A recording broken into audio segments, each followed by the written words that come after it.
नमस्कार दोस्तों, कैसे हैं आप लोग। 4 जुलाई 2022 के daily news analysis, current affairs discussion और उसके साथ साथ daily the Hindu editorial analysis में आपका स्वागत है। डिटेल्ड में आज के करंट अफेयर्स के सारे आर्टिकल्स और द हिंदू एडिटोरियल के सारे आर्टिकल्स इस एक पर्टिकुलर कंसोलिडेटेड वीडियो में मैं आपके साथ डिस्कस करूंगा। यहाँ पे राइट साइड पे जो जो भी आर्टिकल्स और न्यूज आपके साथ डिस्कस करनी है उनका एक ब्यौरा दे रखा है। जैसे कि डेली न्यूज एनालिसिस में हम लोग बात करेंगे अलूरी सीतारामा राजू जी के कंट्रीब्यूशन के बारे में और रिसेंटली कैसे सरकार और पीएम मोदी इनको ऑनर कर रहे हैं इसके बारे में बात करेंगे। फिर ये जो रिसेंट जीएसटी डिसीजन हुआ है, इससे अभी रिसेंटली जीएसटी काउंसिल की मीटिंग हुई थी, कुछ जीएसटी रेट में चेंजेस किए गए, तो डेयरी फार्मर्स को यहाँ पे क्या प्रॉब्लम होने वाली है इसके बारे में बात करेंगे। फिर ये जो लोहांग्स नाम की टेरिटरी है, इसको पूरी तरीके से कंट्रोल कर लिया, कब्जा लिया रशिया ने, कुछ ऐसी रिपोर्ट्स निकल के आ रही हैं। लुहांक्स और डोनेट्स ये दोनों ही इलाके शुरू से न्यूज में रहे हैं। इन दोनों प्रोविंसेस के एक बड़े इलाके रशियन बैक्ड सेपरेटिस्ट के पास थे। पूरा का पूरा लुहांक्स अब रशिया के पास आ चुका है। डोनेट्स का क्या हिसाब चल रहा है इसके बारे में बात करेंगे। फिर मयूरभंज की जो एंट चटनी है, इसको जीआई टैग देने की बात की जा रही है। क्या है ये एंट चटनी, इसके क्या बेनिफिट्स हैं, इन सब चीजों के बारे में देखेंगे। प्लस मनरेगा के फंड्स केंद्र की सरकार की तरफ से रिलीज नहीं किए गए बहुत से स्टेट्स के, चाहे आप बंगाल की बात कर लो, चाहे ये मध्य प्रदेश की बात कर लो, चाहे छत्तीसगढ़ की बात कर लो, चाहे बिहार की बात कर लो। लेट हो रहा है केंद्र के द्वारा मनरेगा के फंड्स को क्लियर करने में। तो किन किन हेड्स के अंदर फंड्स क्लियर किए जाते हैं, कैसे फंड्स ट्रांसफर किए जाते हैं, ओवरऑल लेट क्यों हो रहा है, इन सब चीजों को देखेंगे। फिर आते हैं एडिटोरियल एनालिसिस में। एडिटोरियल एनालिसिस में डायनेस्टी मुक्त भारत वाला में जो आर्टिकल है इसको डिस्कस नहीं कर रहा हूं। कस्टोडियल डेथ से रिलेटेड एक बहुत अच्छा आर्टिकल है के जयंती मुरली जी का, जो कि एक आईपीएस अधिकारी हैं, इसके बारे में देखेंगे। Why is defection a non issue of voter, Sanjay Kumar ji का अच्छा आर्टिकल है। ये बता रहा है कि इंडिया के अंदर डिफेक्शन हो जाते हैं अक्सर, अगर बहुत से स्टेट्स में डिफेक्शन देखने को मिलते हैं। एमएलए एक बड़ी क्वांटिटी में एक पॉलिटिकल पार्टी से दूसरी में चले जाते हैं, तो इसके अगेंस्ट वोटर्स कुछ क्यों नहीं करते हैं? क्यों ये जो डिफेक्टर्स हैं ये वोटर्स से क्यों नहीं डरते हैं? ये इस बात से क्यों नहीं डरते हैं कि इलेक्शन के समय पे इनको वोट नहीं मिलेंगे? इसको समझने की कोशिश करेंगे। इलेक्ट्रिकल सेफ्टी के लिए एक अर्जेंट नेशनल प्लान बनाया जा रहा है, ये क्या प्लान है इसको देखेंगे। तेलंगाना के अंदर अगर आप देखिए तो सेकेंड फेज शुरू किया गया है इनोवेशन हब का। ये क्या है, किस प्रकार से तेलंगाना की infrastructure supportive policy startup space को आगे बढ़ा रही है। फिर लैंड स्लाइड्स इन मणिपुर को लेके यहाँ पे एक आर्टिकल है और इन्फ्लेशन को लेके यहाँ पे एक आर्टिकल है। तो इतने आर्टिकल्स मैं यहाँ पे आपके साथ डिस्कस करने वाला हूँ। ऑलमोस्ट 6 आर्टिकल्स मैं आपके साथ यहाँ पे डिस्कस करूंगा। आगे बढ़ने से पहले वीडियो पे लाइक का बटन, दोस्तों चैनल को अब तक शेयर और सब्सक्राइब नहीं किया कर लीजिए। इंस्टाग्राम पे फॉलो कर लीजिए, टेलीग्राम ग्रुप ज्वाइन कर लीजिए। इंस्टाग्राम पे आपसे जुड़ने की कोशिश करता हूँ, टेलीग्राम ग्रुप में आपको इस पर्टिकुलर लेक्चर की पीडीएफ और नोटिफिकेशन दोनों मिल जाएगी। हो सके दोस्तों तो ज्वाइन बटन दबा के और सुपर थैंक्स का ऑप्शन दबा के हेल्प करें। दोनों ही चीजों का लिंक आपको लाइक बटन के बगल में मिल जाएगा।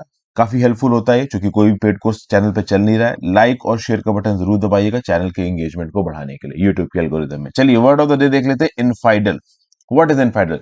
बोलते हैं ना कि काफिर है ये, हमारे ख्यालों को नहीं मानता। A person who has no religion और whose religion is not that of the majority. तो किसी भी एक देश के अंदर एक पर्टिकुलर रिलीजन मेजोरिटी में और वो रिलीजन बहुत टॉलरेंट नहीं है, दूसरे रिलीजन को थोड़ा सा कह रहा है कि नहीं भाई हम आपको नहीं मानेंगे, आप हमारे रिलीजन फॉलो आ जाओ, जैसे पाकिस्तान में हुआ है। तो पाकिस्तान और अफगानिस्तान जैसी सोसाइटीज में जो मेजोरिटी रिलीजन है इस्लाम, वो क्या बोलेगा कि नहीं भाई आप दूसरे रिलीजन क्यों, हमारे मत आओ। अच्छा, ऐसा नहीं है कि जहां जहां पे इस्लाम है वहां पे हर जगह ऐसा हो रहा है। टर्की जैसी कंट्रीज की अगर आप बात कर लीजिए, यूएई जैसी कंट्रीज की बात कर लीजिए, वहां पे मेजोरिटीरिज्म नहीं अप्लाई किया जा रहा, सिलेक्टेड कंट्रीज में। ओके, तो बेसिकली एक बड़ा ग्रुप ये सोच रहा है कि जो दूसरा छोटा ग्रुप है वो हमारी आइडियोलॉजी को फॉलो नहीं कर रहा है इसलिए गलत है, तो वो इनफाइडल है। ठीक है ना? तो ये ओवरऑल इसका मतलब है। पहली न्यूज पे चलते हैं। PM to launch year long celebrations to remember contributions of Alluri Sitarama Raju. भैया आज से लगभग 100 साल पहले अगस्त 1922 में गोदावरी एजेंसी के जो फॉरेस्ट थे मद्रास प्रेसिडेंसी में, यहां पे 3 दिन तक लगातार 3 पुलिस स्टेशन के ऊपर अटैक हुए और इन अटैक को कराने वाले थे अलूरी सीतारामा राजू। इन्होंने 500 ट्राइबल्स की मदद से चिंतापल्ली, कृष्णा देवी पेटा और राजवमंगी, इन 3 पुलिस स्टेशन पे अटैक किया और इन 3 पुलिस स्टेशन से 26 पुलिस कार्बिन राइफल्स और 2500 राउंड्स ऑफ अम्यूनिशन यहाँ पे चुरा लिया। ये जो अलूरी सीतारामा राजू थे, ये किसी ट्राइबल कम्युनिटी को बिलोंग नहीं करते थे, बट ओवरऑल इन्होंने ट्राइबल कम्युनिटी के साथ मिलके इस पर्टिकुलर एक्ट को ग्राउंड लेवल पे किया। ये समझते थे कि कैसे ब्रिटिश कॉलोनियल एडमिनिस्ट्रेशन ट्राइबल्स के जीने के तरीके में इंटरफेयर करता है, कैसे ये लोग जबरदस्ती मतलब ब्रिटिश जो आप कह लो कॉलोनाइजर्स थे, लोगों से फोर्स लेबर करवाते हैं, माइनर फॉरेस्ट प्रोड्यूस उनको कलेक्ट नहीं करने देते हैं, ट्राइबल एग्रीकल्चर के ऊपर बैन लगाते हैं। तो जो यहाँ पे लोकल ट्राइब्स थी कोयास की गोदावरी एजेंसी एरिया में, उनके ऊपर बहुत अत्याचार हो रहे थे। तो इस अत्याचार को रेजिस्ट करने के लिए जो पुलिस स्टेशन है, जो कि अथॉरिटीज का एक सिंबल है, इसको यहाँ पे अटैक किया गया। उनको फर्दर पुश बैक करने के लिए उनकी जो राइफल्स थी, बंदूकें वगैरह थी, ये यहाँ पे चुरा ली गई। इस पर्टिकुलर रेबेलियन को बोला गया था रंपा रेबेलियन या फिर मनियाम रेबेलियन। अगस्त 1922 से मई 2024 के बीच में ये हुआ था। एक प्रोटेक्टेड बैटल था ब्रिटिशर्स के against in support of the tribal community. और इसमें ऐसा बताया जाता है कि जो अलूरी सीतारामा राजू था, ये ब्रिटिश ऑफिसर्स को वार्न करता था कि देखो तुम्हारे अटैक करूंगा, तुम्हारी चीजें लूट लूंगा। और उनको बोलता था, चैलेंज देता था कि तुम चाहो तो रोक के दिखा दो, और वो तब भी रोक नहीं पाते थे। फाइनली इनको पकड़ लिया गया, इनको एक ट्रेन से बांधा गया और गोली मार दी गई। लेकिन इन्होंने जो पेट्रियोटिक स्पार्क फैलाया था, इसने कहीं ना कहीं लोगों को इंस्पायर किया इस रीजन के और पूरे देश के। और आज की डेट में अलारू सीतारामन जी को हम लोग याद कर रहे हैं। इनफैक्ट अगर आप देखिए तो जो प्रधानमंत्री मोदी जी हैं, वो खुद अलूरी सीतारामू जी को यहाँ पे ऑनर देंगे, इनके कंट्रीब्यूशन को याद करेंगे भीमावरम आंध्र प्रदेश 4 जुलाई को। और ऑब्वियस सी बात है 125वीं बर्थ एनिवर्सरी आ रही है अलूरी सीताराम राजू की, तो इनको स्पेसिफिकली याद दिलाया जाएगा, सरकार इनको याद करेगी ताकि लोगों के अंदर अलूरी सीतारामू ने जिन्होंने क्या किया है हमारे देश के इंडिपेंडेंस के लिए, ओवरऑल अपने रीजन के डेवलपमेंट के लिए, इसके बारे में भी लोगों को याद रहे। कुछ लोग तो ये भी कहते हैं कि रिसेंटली जो RRR करके न्यूज ये आपकी मूवी आई थी जूनियर NTR की और आपकी ये रामचरण तेजा की, तो इसमें जो रामचरण तेजा के फादर का रोल कर रहे थे अजय देवगन, अजय देवगन बेसिकली यहाँ पे अलूरी सीतारामा राजू का रोल कर रहे थे। हालांकि RRR मूवी थोड़ी फिक्शनल मूवी है, ठीक है ना, वहां पे थोड़ा मीडिया इफेक्ट्स लाने के लिए, थोड़ा इमोशनल बनाने के लिए चीजों को थोड़ा बदल दिया जाता है, ट्विक कर दिया जाता है। बट हाँ, ऐसा कहा जाता है कि अजय देवगन का रोल यहाँ पे हो सकता है कि अलूरी सीतारामू जी से प्रेरित हो। GS paper 2 freedom struggle its various stages में पर्टिकुलर न्यूज आपको काम आएगी। फिर अगली न्यूज है सेंटर ओज मनरेगा फंड्स टू मैनी स्टेट्स। भाई केंद्र की सरकार को 15 स्टेट्स को पैसा देना है under Mahatma Gandhi National Rural Employment Guarantee Scheme as on 1 July. ये जो ऑफिशियल डाटा है ऐसा बोलता है। ये डाटा कहां से मिला है? तो भैया ये यूनियन रूरल डेवलपमेंट मिनिस्ट्री की वेबसाइट पे ही। वेस्ट बंगाल को पैसा देना है, मध्य प्रदेश को पैसा देना है, बिहार को पैसा देना है। मतलब केवल वो स्टेट्स नहीं जहां पे बीजेपी अपोजिशन में है या फिर बीजेपी की सरकार नहीं, वो स्टेट जैसे मध्य प्रदेश, बिहार, जहां पे बीजेपी की कोalition के साथ सरकार चल रही है, वहां पे भी मनरेगा के फंड्स रिलीज नहीं हुए। वजह क्या बताई जा रही? तो पब्लिक फाइनेंशियल मैनेजमेंट सिस्टम में कुछ चेंजेस किए जा रहे हैं। देखिए कुछ स्टेट्स हैं जैसे वेस्ट बंगाल, वहां पे किसी भी प्रकार का कोई सोशल ऑडिट कराया नहीं गया। ये सोशल ऑडिट जरूरी होते हैं इस बात को जानने के लिए कि जो भी पैसा मनरेगा के अंदर एलोकेट किया गया है, वो प्रॉपर तरीके से ग्राउंड लेवल पे खर्च हुआ है कि नहीं हुआ। तो मनरेगा के अंदर वेस्ट बंगाल को 7,130 करोड़ रुपए देना है केंद्र की सरकार को, जिसमें 2,800 करोड़ तो सीधे सीधे वर्कर्स की पेमेंट है, वेजेस है। मैं आपको बता दूं कि मनरेगा के अंदर पैसे 3 हेड्स में दिए जाते हैं। ये हेड्स कौन कौन से हैं? तो भैया ये हेड है आपका वेज, मटेरियल और एडमिनिस्ट्रेटिव। वेज मटेरियल, ये जो मटेरियल और एडमिनिस्ट्रेटिव होता है उसमें थोड़ा बहुत पैसे का तोड़ लिया जाता है। कुछ परसेंट केंद्र की सरकार देती है, कुछ परसेंट राज्य की सरकार होती है। ये जो वेज कंपोनेंट है ये पूरा केंद्र की सरकार देता है, ये डायरेक्ट वर्कर के अकाउंट में ट्रांसफर किया जाता है। अब इस बात को लेके ओवरऑल जो नई एप्स हैं, गलत पैसे ट्रांसफर हो रहे हैं, जो अटेंडेंस सिस्टम है मनरेगा का, इसको समय समय पर क्रिटिसाइज किया गया, इसके बारे में मैंने वीडियो भी बनाई है। तो ओवरऑल 7,130 करोड़ रुपए देने हैं बंगाल को, जिसमें 28 करोड़ की तो वेज पेमेंट है। फिर बिहार की बात की जाए तो बिहार एक ऐसा स्टेट है जहां पे जनता दल यूनाइटेड और बीजेपी की कोalition सरकार चल रही है। यहां पे 2611 करोड़ रुपए देने हैं सरकार को, मतलब केंद्र की सरकार को, राज्य की सरकार को, बट वो अभी तक नहीं दिए गए हैं। फिर अगर देखा जाए तो बिहार के मनरेगा डिपार्टमेंट के एम्प्लॉयज का क्या बोलना है कि भैया 701.8 करोड़ तो वेज पेमेंट है बिहार के मनरेगा वर्कर्स की, वो आई नहीं है। ओके, 7 जून से क्लियर नहीं हुई है, 23 दिन का यहाँ पे डिले हो चुका है। ये मनरेगा एक्ट का वायलेशन है, क्योंकि मनरेगा एक्ट के अंदर लिखा है कि वेज 14 दिन के अंदर, एक फोर्टनाइट के अंदर क्लियर हो जानी चाहिए। फिर मध्य प्रदेश की बात करें, ये भी बीजेपी रन स्टेट है, यहाँ पे भी 1,322 करोड़ की टोटल पेमेंट केंद्र की सरकार को, राज्य की सरकार को भेजनी है, बट वो आ नहीं रही। यहाँ पे वेज पेमेंट क्लियर हो गई है, मटेरियल पेमेंट क्लियर नहीं हुई है।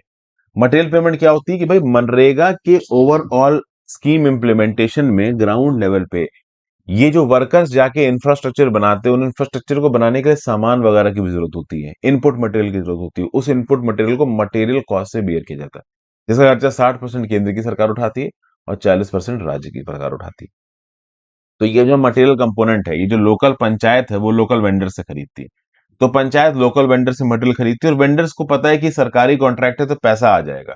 तो कुछ हफ्तों का डिले हो तो वेंडर्स उधार पे सामान दे देते हैं, लेकिन यहाँ पे डिले जब एक लिमिट से ज्यादा हो जाए, 20-25 दिन, 3-4 हफ्ते क्रॉस कर जाए, तब कहीं ना कहीं अगले प्रोजेक्ट के लिए ये लोकल वेंडर्स भी उधार नहीं देते पंचायत को, और मनरेगा के काम बहुत हद तक अफेक्ट होते हैं।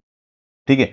छत्तीसगढ़ की बात की जाए तो छत्तीसगढ़ को भी पेमेंट यहां नहीं मिली। लास्ट पेमेंट छत्तीसगढ़ को 22 मार्च 2022 को मिली थी, उससे पहले मिली थी अक्टूबर 2021 में। और 22 मार्च के बाद अब अप्रैल आ गया, मई आ गया, जून निकल गया, अब जुलाई में पहुंच गए। पेमेंट करनी बाकी है लगभग 150 करोड़ की, बट वो रिलीज नहीं हो रही है। तो अब अलग अलग स्टेटों में पेमेंट रिलीज नहीं हो रही, तो वजह क्या है? यूनियन रेलवे डेवलपमेंट मिनिस्ट्री के हिसाब से, यूनियन रूरल डेवलपमेंट मिनिस्ट्री के हिसाब से कुछ प्रोसीजरल डिलेज हैं। यूनियन फाइनेंस मिनिस्ट्री के द्वारा जो पब्लिक फाइनेंस मैनेजमेंट सिस्टम बनाया गया, इसके अंदर कुछ कॉम्प्लेक्स रिक्वायरमेंट है। इस पूरे के पूरे ऑनलाइन सिस्टम को रिफॉर्म किया जा रहा है, रीऑर्गेनाइज किया जा रहा है, रिकंस्ट्रक्ट किया जा रहा है। इसके चलते कुछ डिलेज हो रहे हैं पेमेंट में, ऐसा केंद्र की सरकार का बोलना है। अगर देखा जाए तो पूरे देश में केंद्र की सरकार को अभी कितना वेज और बांटनी है जो उन्होंने नहीं बांटी, तो 11,097 करोड़ की, 11,097 तो 11,097 करोड़ की जो वेज पेमेंट है, ये अभी भी केंद्र की सरकार को देनी है, पूरे इंडिया भर के वर्कर्स को, जो कि पेंडिंग। ये जो वेज कंपोनेंट है, ये डायरेक्ट वर्कर के अकाउंट में जाती है, इसका पूरा खर्चा केंद्र की सरकार उठाती है, मटेरियल और एडमिनिस्ट्रेटिव कॉस्ट को बांटा जाता है। जीएस पेपर 2 और 3 government policies and intervention issues arising out of its implementation और एम्प्लॉयमेंट पे न्यूज काम आएगी। फिर अगली न्यूज है कि मयूरभंज की सुपर फूड एंट चटनी को जीआई टैग मिला है। देखिए क्या है, ये जो रेड वीवर एंट्स है, इससे लोग थोड़ा दूर रहते हैं, सेफ डिस्टेंस मेंटेन करते हैं, क्योंकि जब रेड एंट्स लाल चींटियां काट लेती है ना, तो बहुत तेज पेन होता है और रेड रैशेस भी पड़ जाते हैं स्किन के ऊपर। लेकिन इन्हीं वीवर एंट को खाया जाता है उड़ीसा की मयूरभंज डिस्ट्रिक्ट में, और इससे जो चटनी निकल के आती है, इसको बोला जाता है काई चटनी। इसको माउथ वाटरिंग फूड आइटम बताया जाता है उड़ीसा की मयूरभंज डिस्ट्रिक्ट का। ये जो काई चटनी है, इसके अंदर protein, calcium, zinc, vitamin B 12, iron, magnesium, potassium, sodium, copper, fibre, 18 amino acids पाए जाते हैं। ये आपके इम्यून सिस्टम को एक प्रॉपर बूस्ट देती है, डिजीजेस को दूर रखती है। ओवरऑल ये फायदे बताए जा रहे हैं काई चटनी के। हालांकि चटनी को मिला के पी जाना, मतलब चींटियों को मिला के इसको घोट के पी जाना, थोड़ा अजीब लगता है, हर कोई नहीं खा सकता, बट हाँ, उड़ीसा के मयूरभंज डिस्ट्रिक्ट में ये चीज खाई जाती है। और अब इसके लिए जीआई टैग अप्लाई किया जा रहा है, ठीक है ना। तो भाई एक स्ट्रक्चर हाइजीन प्रोटोकॉल बनाया जा रहा है कि कैसे चाय चटनी को बनाया जाता है, इसका स्टैंडर्ड वाइडर यूज क्या है। ओवरऑल इसको प्रूव करने के बाद इस काई चटनी को जीआई टैग दिया जाएगा, और एक बार इसको जीआई टैग दिख गया तो फिर ये काई चटनी अपने जीआई टैग के साथ ही बिकेगी, फिर कोई दूसरा इस पर्टिकुलर चटनी को बना के नहीं बेच सकता इस नाम से। ओके। ये जो वीवर एंट्स होती हैं, इनको साइंटिफिकली कहा जाता है ओकोफाइला स्मैरागिना। ओके, ये मयूरभंज में बहुत ज्यादा क्वांटिटी मिलती है। होस्ट ट्रीज पे नेस्ट बनाती हैं, होस्ट ट्रीज की जो लीव्स होती हैं, वहां पे ये नेस्ट बनाती हैं अपना, और इन नेस्ट के ऊपर ये लोग रहती हैं।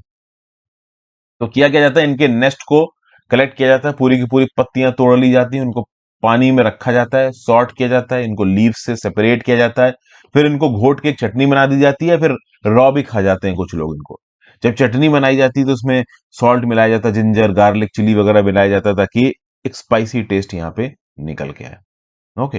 तो ये सब बातें बताई जा रही। तो मयूरभंज काई सोसाइटी लिमिटेड ने जीआई रजिस्ट्री में ओवरऑल इस काई चटनी के प्रोसेस को पुटअप किया है, बोला है इसके क्या क्या फायदे हैं, ठीक है ना, किस प्रकार से ये कलेक्शन किया जाता है। कलेक्शन की मेथोडोलॉजी, नेस्ट के कलेक्शन की मेथोडोलॉजी इसलिए बताई गई है ताकि जो बनने का प्रोसीजर है काई चटनी का, इसमें हाइजीन प्रोटोकॉल फॉलो किया जा रहा है, सैनिटेशन फॉलो किया जा रहा है। इस बात की श्योरिटी हो लोगों को, तभी तो लोग इंटरनेशनल मार्केट्स में, डोमेस्टिक मार्केट्स में काई चटनी खरीदेंगे। तो ये जो ट्राइब्स है मयूरभंज की, ये काई चटनी कंज्यूम करती हैं ताकि इनको सर्दी ना हो, कॉमन कोल्ड ना हो, वूपिंग कफ ना हो, इनको भूख बढ़ी रहे, इनके देखने में प्रॉब्लम ना हो, आई साइट नेचुरली इनकी अच्छी रहे, चश्मा ना पहनना पड़े इनको, joint pain, stomach diseases, healthy brain, nervous system, ये सब बढ़िया रहे। इनफैक्ट मैं बता दूं कि इस पर्टिकुलर काई एंट से मेडिसिनल ऑयल भी बनाया जाता है। ये जो चींटियां है ना, इनको मस्टर्ड ऑयल में मिला के घोट के मेडिसिनल ऑयल भी बनाया जाता है। इससे बेबी ऑयल होता है, तो बेबीज की मसाज की जाती है, रिमेटिज्म को कोट करने के लिए। क्योर करने के लिए, गाउट, रिंगवॉर्म और दूसरी स्किन डिजीज को भी क्योर करने के लिए इस पर्टिकुलर काई ऑयल का इस्तेमाल होगा। तो ये ओवरऑल आप समझ सकते हो खाने में और मेडिसिनल पर्पसेस में, ये दोनों में ही ये जो रेड एंट्स हैं ये बहुत काम की हैं मयूरभंज की इन ट्राइबल्स की बात मानी जाए तो, और एक्चुअली में वो बहुत काम की हैं, ये साइंटिफिकली प्रूवन है और हिस्टोरिकली प्रूवन है, पता नहीं कितने हजार सालों से इस पर्टिकुलर चटनी को लोग खा रहे हैं। तो ये जो काई है रेड वीवर एंट, ये 3 कैटेगरी मेंबर्स में आती है, वर्कर, मेजर वर्कर्स, क्वीन। तो बेसिकली ये जो काइस चटनी, ये मतलब एंट्स है, चींटियां हैं, ये स्मॉल इंसेक्ट्स को खाती हैं, बीटल्स को, फ्लाइज को, हाइमेंटोपरार्स को। बेसिकली ये बायो कंट्रोल एजेंट है। ये जिस इलाके में रहती है ना रेड एंट्स, अगर उस इलाके में कोई बाहर का मेंबर आ जाता है, कोई बाहर का आप कह लो एलिमेंट आ जाता है, तो उसके अगेंस्ट ये एग्रेसिव होती हैं, उनको खा जाती हैं, ऑर्थ्रोप्रॉड्स को खा जाती है, जो भी इनकी टेरिटरी में घुसता है, इनकी प्रेडेटरी हैबिट होती है। तो बायोलॉजिकल कंट्रोल एजेंट्स की तरह काम करती है, इनकी टेरिटरी में भी अगर कोई बाहर का प्राणी घुसा है तो वो इनका शिकार बन जाएगा। समझिए, बहुत सारे अलग अलग इंसेक्ट पेस्ट को ये खाती हैं। तो ओवरऑल किसी पर्टिकुलर इकोलॉजी में कुछ प्लांट्स वगैरह हैं और उन प्लांट्स को कुछ इंसेक्ट्स नुकसान पहुंचाते हैं, तो वो इंसेक्ट्स इन चींटियों का शिकार बन जाते हैं, तो प्लांट को नुकसान उस लेवल पे वो इंसेक्ट नहीं पहुंचा पाते हैं। तो एक प्रकार से केमिकल इंसेक्टिसाइड्स का काम भी करती हैं ये चींटियां। ठीक है भाई। जीआई टैग की बात की जाए तो जीआई टैग एक एग्रीकल्चर, नेचुरल और मैन्युफैक्चर प्रोडक्ट्स को दिया जाता है जो कि स्पेसिफिक ज्योग्राफिकल टेरिटरी में उगाया जाता है। इससे क्वालिटी डिस्टिंक्टिवनेस उस प्रोडक्ट की मेंटेन रहती है। एक बार जीआई प्रोटेक्शन आपको मिल गया तो फिर ओवरऑल उस प्रोडक्ट को आप उसी नाम से नहीं बेच सकता कोई और, फिर वही प्रोडक्ट उसी नाम से वहीं से बिकेगा जहां पे जीआई टैग उसको दिया गया। कोई भी पर्सन, प्रोड्यूसर, ऑर्गेनाइजेशन जो कि स्टैब्लिश है अंडर लॉ, वो रजिस्टर्ड प्रोप्राइटर बन सकता है इस पर्टिकुलर जीआई टैग का। उसकी एंट्री हो जाएगी रजिस्टर और ज्योग्राफिकल इंडिकेटर में एज अ रजिस्टर्ड प्रोप्राइटर। 10 साल के लिए ये ज्योग्राफिकल इंडिकेशन का जो टैग होता है वो वैलिड होता है। इसको एडमिनिस्टर किससे किया जाता है? Geographical indication of goods registration and protection act 1999 के थ्रू, जो कि सितंबर 2003 में फोर्स में आया था। जीआई टैग जो प्रोडक्ट है ये दार्जिलिंग टी को मिला था 2004-5 में। तो सबसे पहला प्रोडक्ट जो कि जीआई टैग के अंदर आया था वो थी Darjeeling T 2004-5। GS paper 3 intellectual property right में न्यूज आपको काम आएगी। फिर अगली न्यूज है GST decision upset dairy farmers. भैया जीएसटी काउंसिल की 47वीं मीटिंग हुई थी लास्ट वीक चंडीगढ़ में, आपने सुना भी होगा, काफी न्यूज में थी। वो इन्वर्टेड ड्यूटी स्ट्रक्चर और इन सब चीजों के बारे में बात की गई थी, एक कैपिलेट मैकेनिज्म बनाने की बात की गई थी। तो इस पर्टिकुलर मीटिंग में डिसाइड किया गया कि जो डेयरी आइटम्स है, pre packed, pre labelled curd, lassi, buttermilk, इनके ऊपर 5% जीएसटी लगाया जाएगा। और जो डेयरी की मशीनरी, मिल्किंग मशीन है, इनके ऊपर जीएसटी 12% से बढ़ा के 18% किया जाएगा। ठीक है भाई। अब ओवरऑल जब ये जीएसटी लगाया गया उन प्रोडक्ट्स के ऊपर जिन पे पहले लगता नहीं था, और कुछ डेयरी मशीन्स, मिल्किंग मशीन्स के ऊपर 12 से 18% किया गया, तो जो लोग एक सेक्टर में इन्वॉल्व हैं उनको परेशानी होगी। देखिए क्या है ना कि जब भी टैक्सेस लगाए जाते हैं तो टैक्सेस जो फाइनल प्रोड्यूस का कॉस्ट है उसको बढ़ा देता है। तो जब फाइनल प्रोड्यूस की कॉस्ट बढ़ जाती है तो जो उसको पैदा करने वाले लोग हैं उनको डर लगेगा कि यार ये बिकेगा कि नहीं बिकेगा। हम दूध मान लीजिए 18 रुपए प्रति लीटर मिल रहा है, अगले दिन 25 रुपए प्रति लीटर मिलने लगे, तो एक बार को आपको लगेगा कि यार थोड़ा कम खरीदें। समझ गए बात को? तो उस चीज की कंजम्पशन कम हो जाएगी, जब कंजम्पशन कम हो जाएगी तो प्रोड्यूसर्स पे फर्क आएगा। तो यहाँ पे नोटिफिकेशंस निकलने वाले हैं। ये जो डेयरी आइटम्स है इनके ऊपर 5% जीएसटी, जो मिल्किंग मशीन है इनके ऊपर 12 से 18% जीएसटी। अब जैसे ही ये पर्टिकुलर नोटिफिकेशन आएगा कोऑपरेटिव्स को नुकसान हो सकता है। उत्तर प्रदेश का जो सबसे बड़ा मिल्क स्टेट है, मिल्क प्रोड्यूसिंग स्टेट है इंडिया का, यहाँ पे प्रादेशिक कोऑपरेटिव डेयरी फेडरेशन है। इनका ये बोलना है कि ये जो जीएसटी आप लगा रहे हो डेयरी प्रोडक्ट्स के ऊपर और डेयरी मशीनरी के ऊपर, ये हमारी सेल्स को अफेक्ट करेगा, ये कंज्यूमर प्राइसेस को बढ़ा देगा, कंज्यूमर चीजों को कम खरीदेंगे और अल्टीमेटली नुकसान हमको होगा, ऐसा यहाँ पे बताया जा रहा है। It will affect farmers directly. वो फार्मर्स जो कर्ड बनाते हैं, बटर मिल्क बनाते हैं, अपने घरों में बेचते हैं, आसपास के घरों में बेचते हैं, नेबरहुड में बेचते हैं, इस प्रकार का टैक्सेशन उनके लाइवलीहुड को इम्पैक्ट करेगा। मिल्किंग मशीन्स के ऊपर जीएसटी लगाने से जो मैकेनाइजेशन है मिल्किंग प्रोसेस का, ये यहाँ पे इफेक्ट होगा। अब कितना इफेक्ट होगा कितना इफेक्ट नहीं होगा ये तो देखो आगे आने वाले समय में पता चलेगा। लेकिन ये बहुत नेचुरल है कि किसी भी सेक्टर में जब जीएसटी बढ़ाया जाता है या नहीं लगाए इम्पोज किया जा रहा है, तो वहां पे शुरुआत में जो भी उस बिजनेस में इन्वॉल्व लोग होंगे इनके ऊपर तो इम्पैक्ट आएगा ही आएगा। और डेयरी सेक्टर तो एक ऐसा सेक्टर है जो कि हमारे देश में 9 करोड़ घरों को आप कह लो एम्प्लॉयमेंट देता है, लाइवलीहुड प्रोवाइड करता है।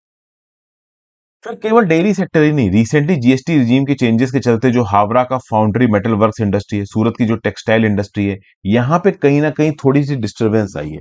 कुछ लोग तो ये इल्जाम लगा रहे हैं कि जिस प्रकार से जीएसटी का मैकेनिज्म इवॉल्व किया जा रहा है, जो बड़े इंडस्ट्रियल प्लेयर्स हैं उनको फायदा मिलेगा, और जो छोटे प्लेयर्स हैं वो या तो वैनिश हो जाएंगे या किसी बड़ी इंडस्ट्री के साथ मर्ज हो जाएंगे, कंसोलिडेट हो जाएंगे। तो ओवरऑल ये जो जीएसटी लगाए जा रहे हैं, ये बड़े प्लेयर्स को सपोर्ट करेंगे और छोटे प्लेयर्स को मार्केट से एलिमिनेट कर देंगे, इस प्रकार का इल्जाम है। हालांकि सरकार का बोलना है कि देखिए भाई, हमें एक प्रॉपर मार्केट डेवलप करना है जीएसटी इंप्लीमेंटेशन का। जीएसटी से जो एफशोर्ड आपके लोग कलेक्शंस आ रहे थे वो उस लेवल पे आ नहीं रहे, और ओवरऑल जीएसटी एक ऑर्गेनाइज्ड मार्केट को पोर्ट्रे करता है। तो over the course of time अगर हमें एक डेवलप्ड कंट्री बनना है तो जीएसटी के मैकेनिज्म को इंप्लीमेंट करना पड़ेगा। उससे अगर टेम्परेरी बेसिस पे थोड़ी प्रॉब्लम होती है तो हमें कैसे ना कैसे मैनेज करना पड़ेगा। डेयरी सेक्टर इंडिया की बात की जाए तो इंडिया दुनिया भर के मिल्क प्रोडक्शन में नंबर 1 पे आता है। 23% दुनिया भर का मिल्क प्रोडक्शन कहां पे होता है? इंडिया के अंदर होता है। तो दुनिया का 23% मिल्क प्रोडक्शन इंडिया के अंदर होता है। अगर देखा जाए तो इंडिया के अंदर मिल्क की प्रोडक्शन की जो कंपाउंडेड एनुअल ग्रोथ रेट है वो है 6.2%। ये कैसे पता चला? तो 2014-15 में मिल्क की ग्रोथ थी 146.31 मिलियन टन, और ये नंबर 2020-21 में हो चुका है 209.96 million ton. Top 5 milk producing states कौन से हैं? तो Uttar Pradesh 14.9%, 31.4 MMT million metric ton. Rajasthan 14.6% milk produce करता है, मध्य प्रदेश 8.6, गुजरात 7.6, आंध्र प्रदेश 7%। फिर गवर्नमेंट ऑफ इंडिया ने department of animal husbandry and dairying के साथ मिलकर जून 2020 में एक 2.1 बिलियन डॉलर का इंफ्रास्ट्रक्चर डेवलपमेंट फंड सेटअप किया था, जिसको इंटरेस्ट सब्सिडी स्कीम दी जाती थी। प्राइवेट प्लेयर्स और एमएसएमई सेक्टर को डेयरी मीट प्रोसेसिंग और एनिमल फीड प्लांट में प्रमोट किया गया इस पर्टिकुलर स्कीम से, और इसके साथ 3.5 मिलियन मतलब 35 लाख जॉब्स को भी प्रोड्यूस करने का टारगेट था। फिर भाई ministry of food processing industries, इन्होंने detailed operational scheme guidelines issue की, एक ऑनलाइन पोर्टल लॉन्च किया for productivity linked incentive scheme for food processing industry. इसका आउटले था 1.4 बिलियन डॉलर का। ऑब्जेक्टिव क्या था? Creation of global food manufacturing champions. तो बेसिकली यहां पे मिल्क सेक्टर को डेवलप करने के लिए, डेयरी सेक्टर को डेवलप करने के लिए, मीट प्रोसेसिंग सेक्टर को, एनिमल फीड प्लांट सेक्टर को सेटअप करने के लिए क्या क्या स्टेप्स लिए गए हैं? तो याद रखिएगा 2020 जून में एक 2.1 बिलियन डॉलर का इंफ्रास्ट्रक्चर डेवलपमेंट फंड, जिसमें एक इंटरेस्ट सब्सिडी स्कीम भी थी, 35 लाख जॉब्स को प्रोड्यूस करना, एमएसएमईज प्राइवेट प्लेयर की मदद करना dairy, meat processing, animal feed plant में। दूसरा, ये एक ऑनलाइन पोर्टल लॉन्च किया गया PLI scheme for food processing industry के लिए, किसके द्वारा? Ministry of food processing industry के द्वारा। तो ये 2-3 जो भी प्लान है, इसका 1.4 बिलियन डॉलर का ऑब्जेक्टिव था, पीएलआई स्कीम का मतलब लेआउट था। तो ये 2 प्लान्स अपने नोट्स में इनकॉर्पोरेट कर लीजिए। डेयरी सेक्टर, मीट सेक्टर से रिलेटेड जब भी क्वेश्चन आए, चेप देना वहां पे। GS paper 2 government policies and intervention पे न्यूज आपको काम आएगी। यही तो आपको करना है। किसी भी पर्टिकुलर सेक्टर से आपको क्वेश्चन पूछा जाता है, उससे रिलेटेड गवर्नमेंटल स्कीम्स आपको पता होना चाहिए, उनका लेआउट आपको पता होना चाहिए, कितना पैसा एलोकेट किया गया, कितनी जॉब क्रिएट होंगी। ये सब अगर आप एक लाइन में एक्स्ट्रा लिख देते हो, आपका जो आंसर है वो काफी एनरिच हो जाता है। ऐसे में भी आप इसको लिख सकते हो, किसी भी प्रकार के सब्जेक्टिव एग्जाम में आप इस प्रकार की इंफॉर्मेशन को यूज कर सकते हैं। फिर next, Russia claims full control of Luhansk. पहली बात तो भाई इसका नक्शा देख लो।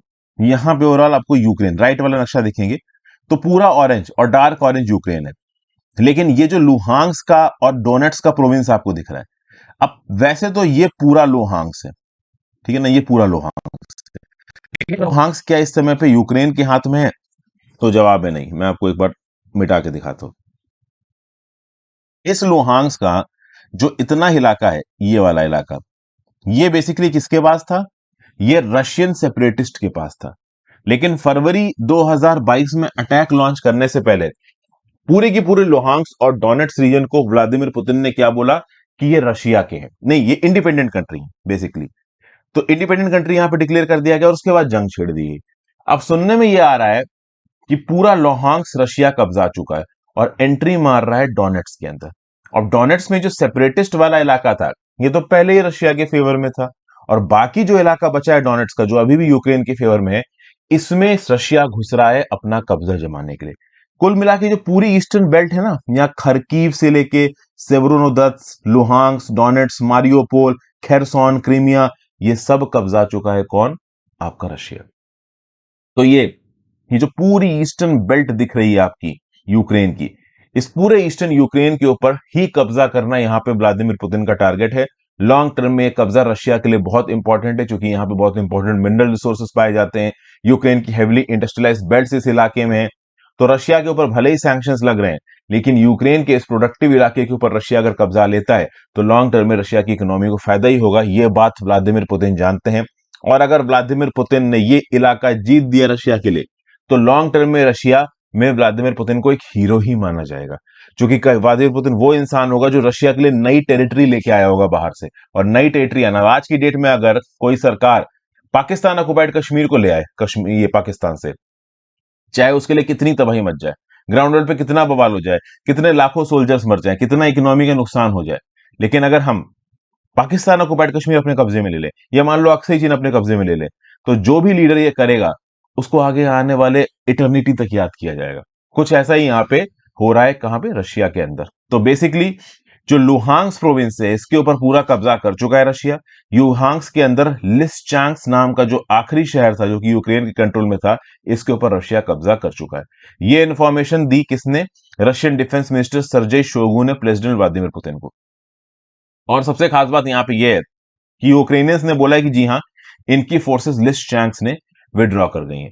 मतलब यूक्रेनियन और रशियन अकाउंट दोनों इस बात से मिल रहे हैं कि भाई ये जो पर्टिकुलर इलाका है वो रशिया के कंट्रोल के अंदर चला गया है। हालांकि यूक्रेनियन प्रेसिडेंट वोलोदिमीर जेलेंस्की ने अनाउंस किया है कि हम अपना क्लेम इस इलाके के ऊपर से नहीं छोड़ रहे हैं, हम अभी भी इस इलाके को कैप्चर करने के लिए लड़ेंगे, हम ओवरऑल इसको सरेंडर नहीं करेंगे। तो लड़ाई आउटस्कर्ट्स पे अभी भी जारी है, ऐसा वोलोदिमीर जेलेंस्की का बोलना है।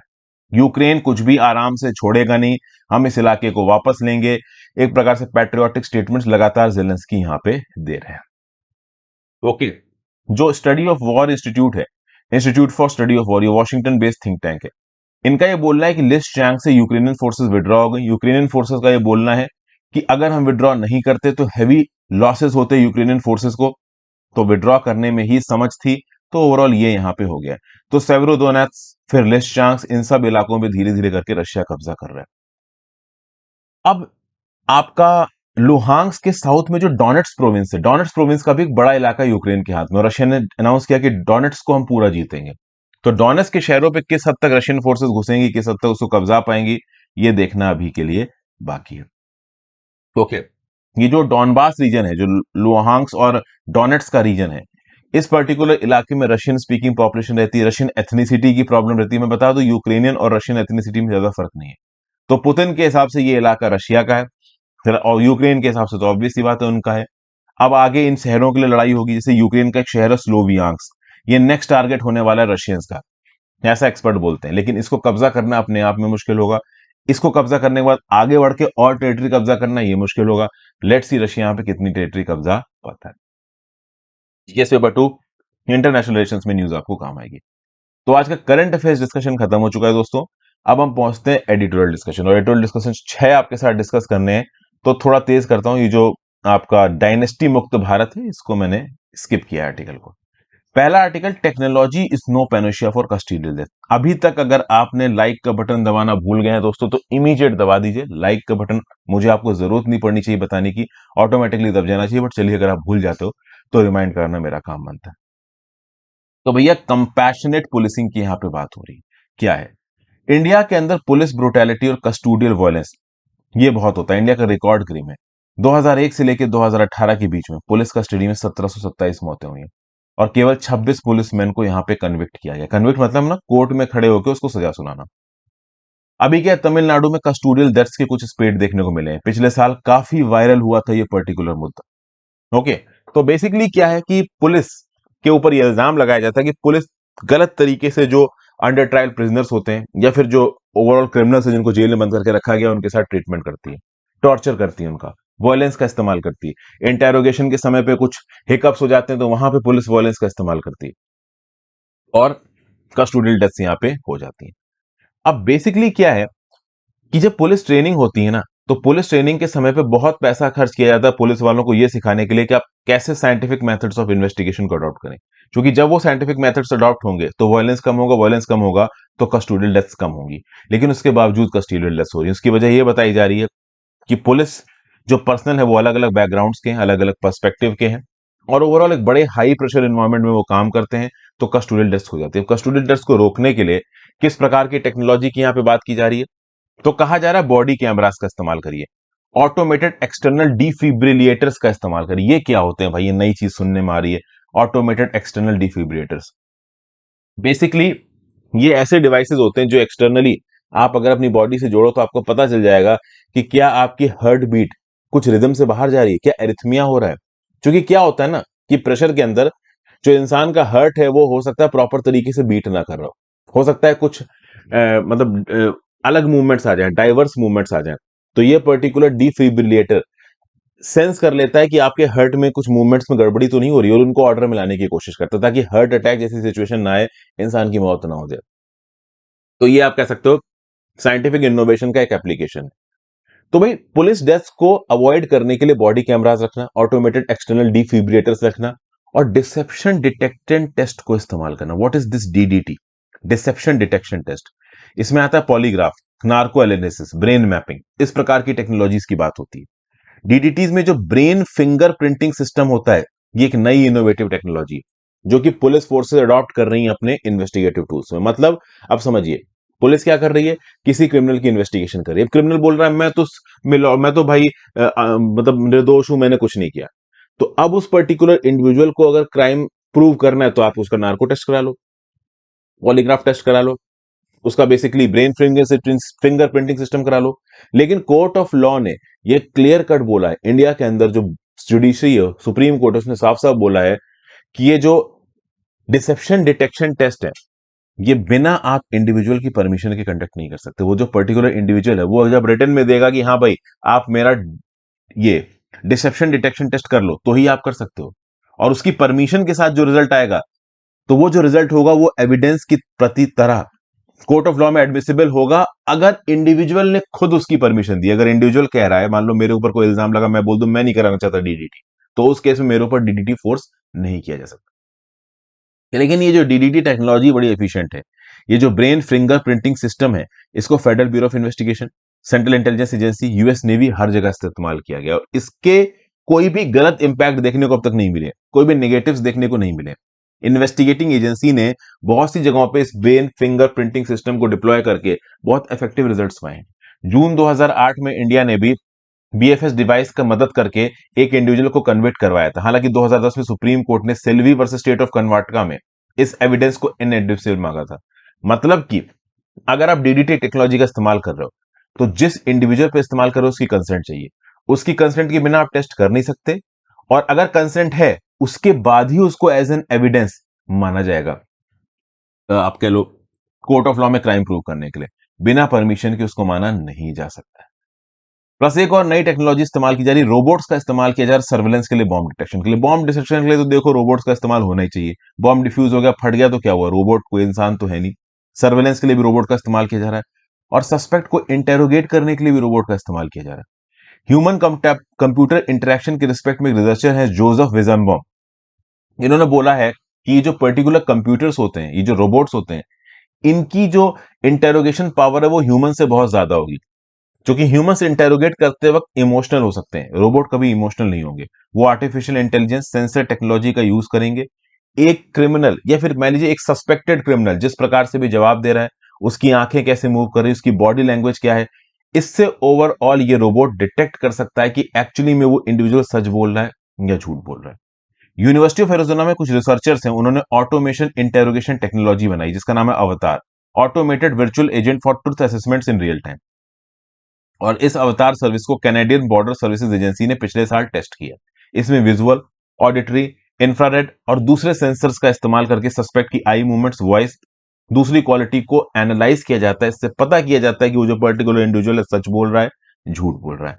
आर्टिफिशियल इंटेलिजेंस और मशीन लर्निंग की टेक्नोलॉजीज को यहाँ पे अडॉप्ट किया जाता है। रियल टाइम में ओवरऑल अगर कोई पुलिस इन्वेस्टिगेटर गलत प्रैक्टिसेस को अडॉप्ट कर रहा है तो उसके सीनियर तक एक रिपोर्ट भी यहाँ पे चली जाएगी।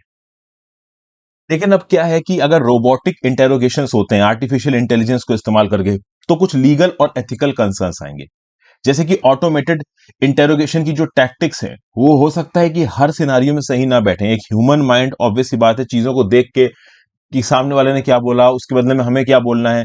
ऑटोमेटिक रोबोटिक इंटेरोगेशंस में जो मशीन लर्निंग और ऑटोमेटिक ये आर्टिफिशियल इंटेलिजेंस की टेक्नोलॉजी लगाई है, कहीं ना कहीं चीजें प्रॉब्लमेटिक कर सकती हैं। हालांकि बैक एंड में कंट्रोल सिस्टम से इंटरोगेशन हो रहा होगा, बट फिर भी प्रॉब्लम आ सकती है। प्लस इस रोबोटिक इंटेरोगेशन में सर्वेलेंस का एंगल निकल के आ सकता है। पुलिस और लॉ इन्फोर्समेंट एजेंसी टेक्नोलॉजी को धीरे धीरे यूज कर रही है, लेकिन टेक्नोलॉजी की मदद से आप पूरी तरीके से कस्टोडियल गट्स को एलिमिनेट कर दो, ये भी देखिए थोड़ा होना मुश्किल है।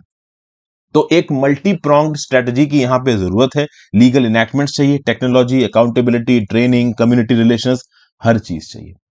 अब इंडिया के अंदर एक लॉ कमीशन ऑफ इंडिया बना था, इसने 2003 में एक प्रपोजिशन दिया था कि एविडेंस एक्ट को चेंज किया जाए।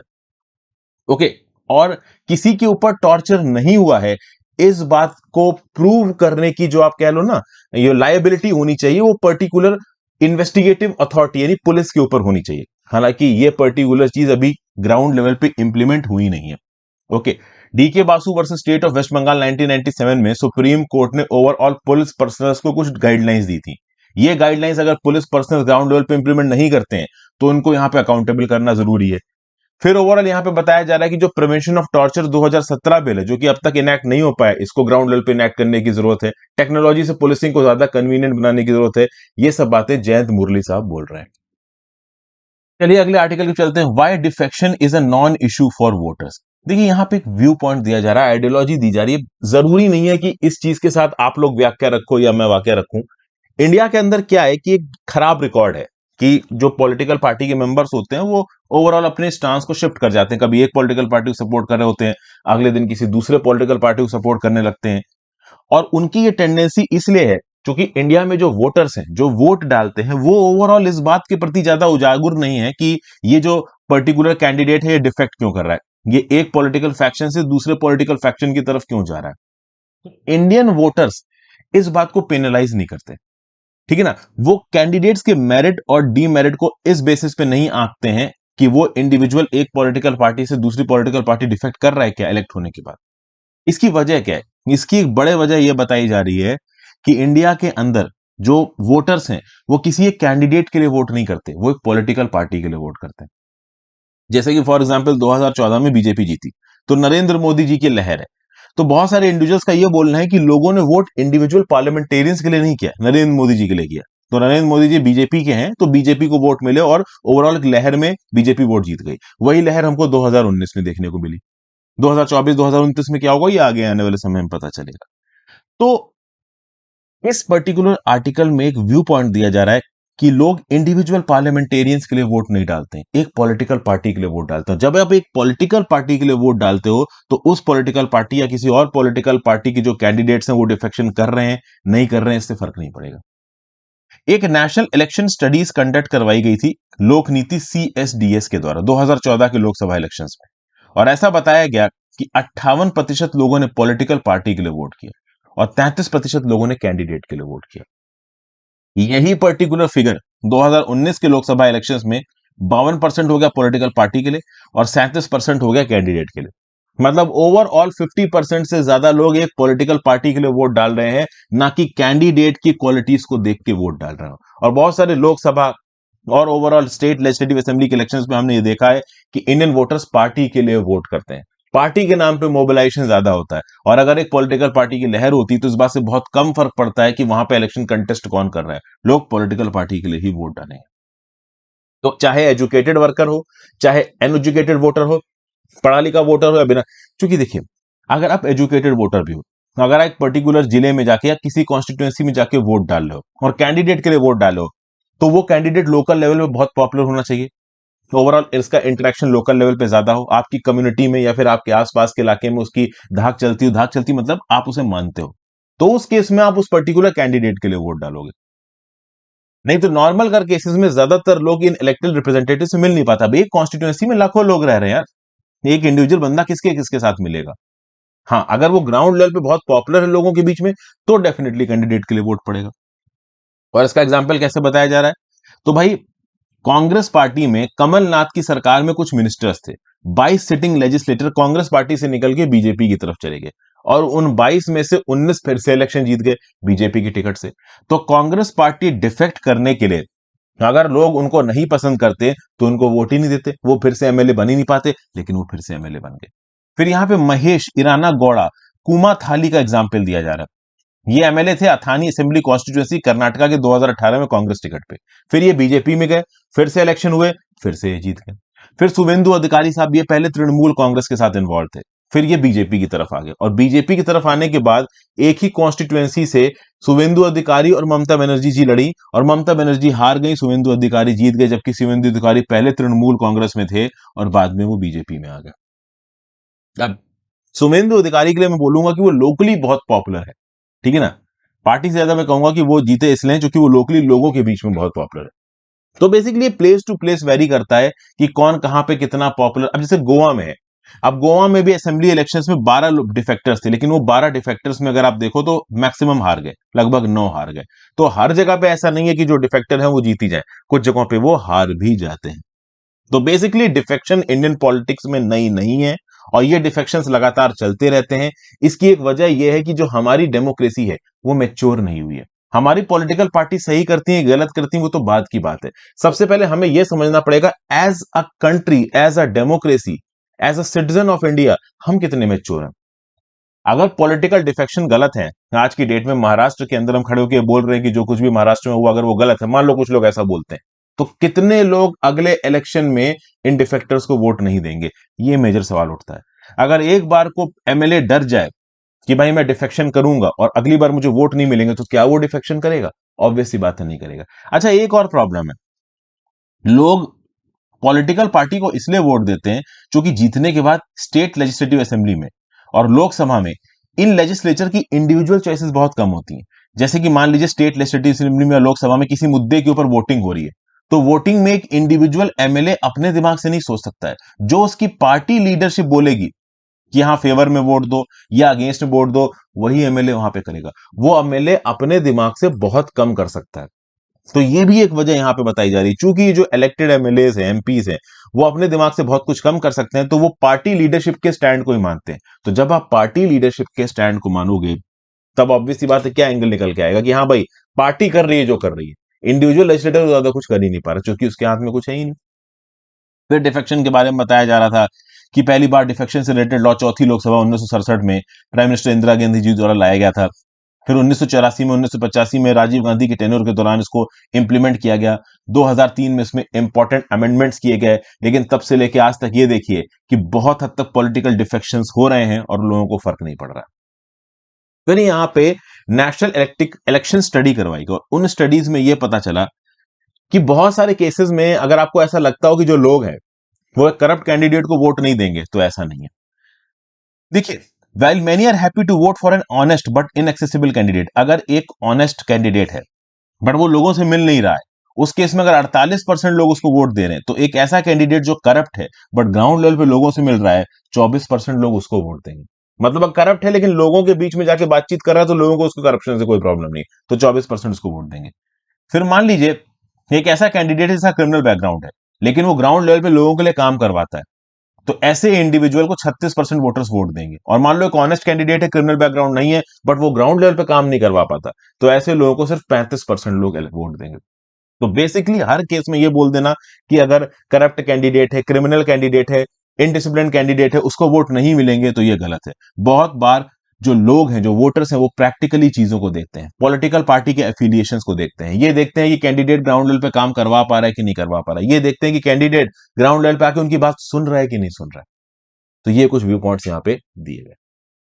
फिर क्या बताया जा रहा है कि भाई हमें एक नेशनल प्लान की जरूरत है इलेक्ट्रिकल सेफ्टी को मेंटेन करने के लिए। भाई इंडियन पावर सेक्टर बहुत तेजी से ग्रो हुआ, सिग्निफिकेंट ग्रोथ हुई है इंफ्रास्ट्रक्चर ऑफ इंडियन पावर में। आज की डेट में इंडिया के ऑलमोस्ट हर हाउस होल्ड में एक इलेक्ट्रिसिटी कनेक्शन है। प्रोमिस करती है सरकार की 24/7 इलेक्ट्रिकल सप्लाई आपको प्रोवाइड की जाएगी, और हम 2070 तक नेट जीरो एमिशंस पे पहुंच जाएंगे। तो इलेक्ट्रिकल सेक्टर बहुत तेजी से बढ़ा है, आगे भी बढ़ेगा, लेकिन इस इलेक्ट्रिकल सेक्टर की प्रॉब्लम्स और फेलियर्स को समझना भी यहां पे बहुत जरूरी है, तब आप इसके सक्सेस को कंसोलिडेट कर पाओगे। यहां पे स्पेसिफिकली बात की जा रही है इलेक्ट्रिकल एक्सीडेंट्स पे। बहुत तेजी से इलेक्ट्रिकल एक्सीडेंट्स बढ़ रहे हैं और उनकी वजह से मौतें बढ़ रही हैं। जो नेशनल स्टेट पॉलिसीज और प्रोग्राम्स हैं वो सेफ्टी के ऊपर फोकस करते हैं, लेकिन वो इंडस्ट्रियल सेफ्टी के ऊपर फोकस करते हैं। जहां पे भी इलेक्ट्रिसिटी प्रोड्यूस हो रही है, यहाँ पे जहां पे इलेक्ट्रिसिटी का डिस्ट्रीब्यूशन किया जा रहा है, डिस्ट्रीब्यूशन नेटवर्क्स, वहां पे सेफ्टी को फोकस किया जाता है। सेफ्टी किट्स ट्रेनिंग जो इलेक्ट्रिसिटी पर्सनल्स हैं उनको सिखाया जाता है, लेकिन रूरल इलाकों में सेफ्टी के ऊपर बातचीत नहीं होती है। अगर देखा जाए तो नेशनल क्राइम रिकॉर्ड्स ब्यूरो के हिसाब से जो फैटिलिटीज और रेट ऑफ डेथ है पर लाख पॉपुलेशन इलेक्ट्रिकल शॉक्स और फायर की वजह से वो बढ़ रही है। ये 1990 में 2957 डेथ्स हुई थी, 0.36 डेथ्स पर लाख पॉपुलेशन इलेक्ट्रिसिटी एक्सीडेंट्स के चलते। ये नंबर 2020 में 1.13 डेथ्स पर लाख हो गया है और 15,258 डेथ हुई है पूरे साल में इलेक्ट्रिकल शॉक्स और एक्सीडेंट्स की वजह से। सेंट्रल इलेक्ट्रिसिटी अथॉरिटी के अगर डाटा को हम लोग देखें तो फैटल एक्सीडेंट्स बढ़ रहे हैं, वो ये बोल रहे हैं, ठीक है ना। डेवलपिंग कंट्रीज में जहां पे इलेक्ट्रिसिटी की वजह से नंबर ऑफ डेथ्स घट रही हैं, वो इंडिया के अंदर बढ़ रही है। डेवलपिंग कंट्रीज में पर लाख पॉपुलेशन 0.03 डेथ्स होती हैं इलेक्ट्रिसिटी एक्सीडेंट्स के चलते, और इंडिया के अंदर पर लाख पॉपुलेशन 1.13। ये नंबर बहुत ज्यादा है, कई गुना ज्यादा है। तो ये यहां पे सॉर्ट आउट करने की जरूरत है, ऐसा यहां पे बताया जा रहा है। ओके, फिर यहां पे क्या बताया जा रहा है कि इलेक्ट्रिकल एक्सीडेंट्स की वजह से जो लोग मरते हैं 90% से ज्यादा जनरल पब्लिक है। मतलब वो लोग नहीं जो किसी इलेक्ट्रिकल पावर प्लांट में हो या फिर इलेक्ट्रिसिटी डिस्ट्रीब्यूशन नेटवर्क में हो या फिर किसी पावर डिस्ट्रीब्यूशन कंपनी में काम कर रहे हो, वो नहीं, जनरल पब्लिक के लोग 90% मर रहे हैं। तो बेसिकली पावर का इंफ्रास्ट्रक्चर जहां जहां पे भी है वहां पे सेफ्टी ऑडिट कंडक्ट कराने की जरूरत है। जनरल पब्लिक की सेफ्टी को इंपॉर्टेंस देना जरूरत है यहां पे, उनको इलेक्ट्रिसिटी की मौत से बचाने के लिए। रूरल इलाकों में इलेक्ट्रिकल एक्सीडेंट्स बहुत ज्यादा तेजी से बढ़ गए हैं, रैपिड अर्बनाइजेशन हो रहा है, तो पूर्व अर्बन लोकेलिटीज को भी यहां पे मदद की जरूरत है। डिस्ट्रीब्यूशन सिस्टम में सेफ्टी लाने की जरूरत है, नॉन इंडस्ट्रियल कंज्यूमर लोकेशंस में सेफ्टी लाने की जरूरत है। जो डिस्ट्रीब्यूशन नेटवर्क है जहां पे 11 किलो वोल्ट की लाइन गई हुई है लो टेंशन सिस्टम से, वहां पे कभी कभी आदमी चिपक जाता है, इलेक्ट्रिसिटी से उसकी मृत्यु हो जाती है। कंडक्टर्स की सैगिंग हो गई हो, स्नैपिंग हो गया हो वायर्स का, लो हाइट की वजह से गाड़ी टकरा गई हो। अभी कुछ दिन पहले एक इंसिडेंट हुआ था साउथ इंडिया में। फिर जो सेकंड नंबर पे सबसे मेजर रीजन है यहाँ पे इलेक्ट्रिसिटी से रिलेटेड फायर्स का, वो है इलेक्ट्रिकल फॉल्ट्स।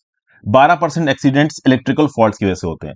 डिजाइन में प्रॉब्लम है, कंस्ट्रक्शन में प्रॉब्लम है, मेंटेनेंस प्रॉपर तरीके से नहीं हो रहा है, इनएडुकेट प्रोटेक्शन सिस्टम है, सेफ्टी अवेयरनेस नहीं है।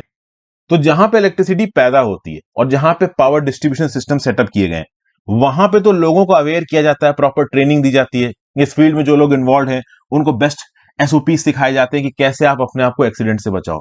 लेकिन वो लोग जिनके बारे में कुछ भी नहीं, और कहीं ट्रांसफर लगाए, उसकी लाइन ट्रिप कर गई, नीचे गिर गया लाइव वायर, लोग से छू गया, लोग मर गए, ठीक है ना। जो ऊपर से ओवरहेड वायर्स गए वो बहुत कम हाइट पे हैं, कोई व्हीकल टकरा गया या आदमी टकरा गया, ठीक है ना। तो ये सब चीजें ओवरऑल यहां पे हमें रोकने की जरूरत है। Accidental contacts with live conductors, electrical faults की वजह से आग लग जाना, इन सब चीजों को रोकने की जरूरत है। इसलिए सेंट्रल इलेक्ट्रिसिटी अथॉरिटी के द्वारा जो भी सेफ्टी रेगुलेशंस बनाए गए हैं, इनको केवल पावर डिस्ट्रीब्यूशन नेटवर्क्स और प्रोडक्शन सिस्टम्स में नहीं, जनरल पब्लिक, जनरल प्लेसेस में भी इंप्लीमेंट करने की जरूरत है। डिस्ट्रीब्यूशन कंपनीज के पास सेफ्टी ऑफिसर्स होने चाहिए। ये सेफ्टी ऑफिसर्स जगह जगह पे जनरल पब्लिक में जाके सेफ्टी ऑडिट्स कंडक्ट करें, देखें कि कहां कहां पे प्रॉब्लम्स है। ज्यादातर क्या होता है कि जो कंपनीज वाले होते हैं, पावर डिस्ट्रीब्यूशन कंपनी वाले, ये बिजली का बिल कलेक्ट करने के चक्कर में रहते हैं, या फिर कहीं मान लो कोई फॉल्ट हो गया, उसकी वजह से बिजली कट गई, तो उस फॉल्ट को जाके ठीक कर दो ताकि बिजली फिर से आ जाए, नहीं तो लोग बवाल मचाएंगे। सेफ्टी के ऊपर ध्यान बहुत कम है और इसके लिए इलेक्ट्रिकल इंस्पेक्टर्स भी बहुत कम है। एक्सीडेंट्स की इंक्वायरीज के लिए लोग बहुत कम है। इलेक्ट्रीशियंस को लाइसेंसेस वगैरह प्रोवाइड करना, उसमें भी काफी घूस और धांधलेबाजी चलती है।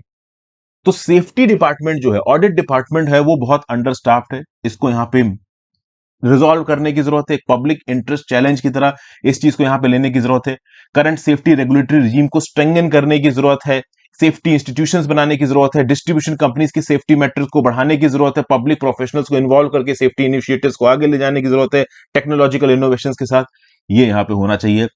ऐसा श्री कुमार नाहालूर जी कह रहे हैं, प्रयास एनर्जी ग्रुप पुणे के साथ ये एसोसिएटेड है। आई होप आपको आर्टिकल समझ में आ गया हो। फिर तेलंगाना के अंदर भाई एक सेकेंड फेज शुरू किया गया है टेक्नोलॉजी हब का। फर्स्ट फेज इस टेक्नोलॉजी हब का इंप्लीमेंट ऑलरेडी हो चुका है, समझ में आ जाएगा ये आर्टिकल क्या है। 28 जून को second phase of Telangana hub या फिर टेक्नोलॉजी हब कह लीजिए शुरू किया गया। एक टेक्नोलॉजी स्टार्टअप इंक्यूबेटर है। आप बोलोगे ये क्या है, अभी समझ में आएगा। 5.82 लाख स्क्वायर फीट की जगह में इस पर्टिकुलर स्टार्टअप इकोसिस्टम को सेटअप किया गया है। इसके बाद ये जो तेलंगाना का स्टार्टअप इकोसिस्टम है, टेक्नोलॉजी हब है हैदराबाद के अंदर, ये दुनिया का सबसे बड़ा इंक्यूबेटर बन गया है। इनफैक्ट पेरिस के स्टेशन एफ से भी बड़ा। 400 करोड़ रुपए लगाए तेलंगाना की सरकार को ने इस प्रोडक्ट को इंप्लीमेंट करने के लिए। आप कह लो कि ओवरऑल बहुत से प्रोजेक्ट्स को इस पर्टिकुलर प्रोजेक्ट के अंदर बनाया जा रहा है। हैदराबाद के अंदर जो सरकार है, मतलब तेलंगाना के अंदर एम्बिशियस एक फार्मा सिटी बना रही है, कालेश्वरम लिफ्ट इरिगेशन प्रोजेक्ट बना रही है। उसके साथ साथ ये टेक्नोलॉजी हब है, ये दिखा रहा है कि तेलंगाना फ्यूचर की सोच रहा है। ओके, एक वर्ल्ड इनोवेशन कैंपस यहां पे बनाया जाएगा 18 एकड़ के जमीन में इस पर्टिकुलर इलाके के अंदर। तो इस पर्टिकुलर इंक्यूबेटर के अंदर दो और चीजें बनाई जाएंगी, एक तो मेकर लैब टी वर्क्स और एक 1.6 मिलियन स्क्वायर फीट का इमेज टावर। ये कहां पे काम करेंगे? मल्टीमीडिया के फील्ड में काम करेंगे, एनिमेशन, गेमिंग, एंटरटेनमेंट। ठीक है ना। फिर यहां पे क्या बताया जा रहा है, इस इनोवेशन कैंपस में 2.3 million square feet built up space होगा, जो कि 18 से 24 महीने में बनाया जाएगा। तो यहां पे चाहे टेक्नोलॉजी हो, चाहे गेमिंग हो, चाहे आपका एनिमेशन हो, किसी भी ऑटोमोबाइल हो, फार्मास्यूटिकल्स हो, हर चीज के लिए यहां पे जगह है। बेसिकली इनोवेशन इकोसिस्टम, एक प्रकार का स्टार्टअप इकोसिस्टम यहां पे तेलंगाना की सरकार प्रोवाइड कर रही है। तो अगर किसी को बिजनेस खोलना है और उसको वर्ल्ड क्लास इंफ्रास्ट्रक्चर की जरूरत है, तो बस इस टेक्नोलॉजी हब में आ जाए, हैदराबाद के अंदर सब कुछ मिल जाएगा उसको एक ऑप्टिमल कॉस्ट पे। तो आप ये कह सकते हो कि ओवरऑल ये जो रूलिंग मॉडल है इस समय की तेलंगाना राष्ट्र समिति का, ये ओवरऑल बहुत ज्यादा प्रो डेवलपमेंट है। केंद्र की सरकार और तेलंगाना राष्ट्र समिति बन नहीं पा रही, उसके बावजूद तेलंगाना राष्ट्र समिति की सरकार बहुत कुछ कर रही है ग्राउंड लेवल पे। 2015 में ये टी हब लॉन्च किया गया था। एक plug and play space provider है ये, इनोवेशन इकोसिस्टम एनेबलर। जैसे एक्सपोर्ट्स के लिए स्पेशल इकोनॉमिक जोन होता है ना, कि आपको एक्सपोर्ट करना है तो अपनी इंडस्ट्री बस आके सेटअप कर दो, सारा इंफ्रास्ट्रक्चर आपके लिए अवेलेबल है। उसी प्रकार से ये टी हब है कि भाई सारा इंफ्रास्ट्रक्चर, सारी जगह, world of the class facilities, latest equipments हम आपको देंगे, आप बस आओ, अपना बिजनेस खोलो, धंधा चलाओ, एंटरप्रेन्योरशिप करो, हमारे देश के इकोसिस्टम और इकोनॉमी को बढ़ाओ, और एक राज्य की इकोनॉमी को भी इससे पुश मिलता है। जैसे कि फॉर एग्जाम्पल जो ट्रिपल आईटी हैदराबाद है, फर्स्ट फेज में वहां पे 70,000 स्क्वायर फीट की फैसिलिटी बनाई गई। अब उस फैसिलिटी से 2,000 इंटरप्रेन्योर्स काम कर रहे हैं। $1.1 बिलियन तो इन्होंने फंडिंग पे रेस कर लिया। तो ये ओवरऑल कुछ आप कह सकते हो कि फर्स्ट फेज और सेकंड फेज से हैदराबाद के टेक्नोलॉजी इकोसिस्टम को एक बड़ा ही जबरदस्त पुश दिया जा रहा है। और उस पुश से आगे आने वाले समय में ये तेलंगाना का हैदराबाद जो रीजन है, बेंगलुरु, दिल्ली के नेशनल कैपिटल रीजन को टक्कर देगा, मुंबई पुणे रीजन को टक्कर देगा। बहुत तेजी से ये लोग स्टार्टअप्स को अपनी तरफ टारगेट कर रहे हैं, स्टार्टअप इकोसिस्टम को प्रमोट कर रहे हैं। समझ गए बात को? तो हमारे देश में अलग अलग हब्स बने हैं, मुंबई पुणे हब, दिल्ली हब, आपका बेंगलुरु हब। उसी प्रकार से ये हैदराबाद हब यहाँ पे डेवलप करने की कोशिश कर रही है सरकार, ताकि आगे आने वाले समय में स्टार्टअप कल्चर यहाँ पे प्रोलिफरेट करे, लेटेस्ट टेक्नोलॉजी यहाँ पे लोगों को मिले। ये जो टी हब है, इसका एम है कि अगले 5 सालों में यहाँ से 20,000 स्टार्टअप्स निकलेंगे, और अगर इनमें से 10% स्टार्टअप्स भी सक्सेसफुल हो जाते हैं तो लाखों जॉब्स क्रिएट होंगी, स्टेट की इकोनॉमी को एक जबरदस्त पुश मिलेगा। आगे चलते हैं, wake up call on Manipur landslides. भाई मणिपुर में लैंडस्लाइड हुई है तुपुल इलाके में, one of the severest natural disaster है। डेथ टोल 38 पहुंच चुका है, 25 लोग अभी भी मलबे के नीचे दबे हुए हैं, और कंडीशंस बहुत ज्यादा प्रिकैरियस हो गई हैं। इजाई रिवर यहां पे ब्लॉक हो गई, उसकी वजह से वाटर पीछे से बिल्डअप हो गया है, एक डैम लाइक कंडीशन बन गई, और कभी भी ये जो डैम का पानी है उस दीवार को तोड़ के बाहर निकल सकता है, और जो डाउन स्ट्रीम लोग हैं उनको भी डुबा सकता है। इसलिए जो डाउन स्ट्रीम लोग हैं उन इलाकों से लोगों को इवैक्यूएट किया जा रहा है, ठीक है ना, उनको रिलीफ कैंप्स में पहुंचाया जा रहा है। इवैक्यूएशन करने के बाद बहुत सारे लोगों के पास रहने की जगह नहीं है, ओवरऑल काफी प्रॉब्लम आ गई है। और ये जो इंसिडेंट हुआ एक रेलवे कंस्ट्रक्शन साइट के पास हुआ।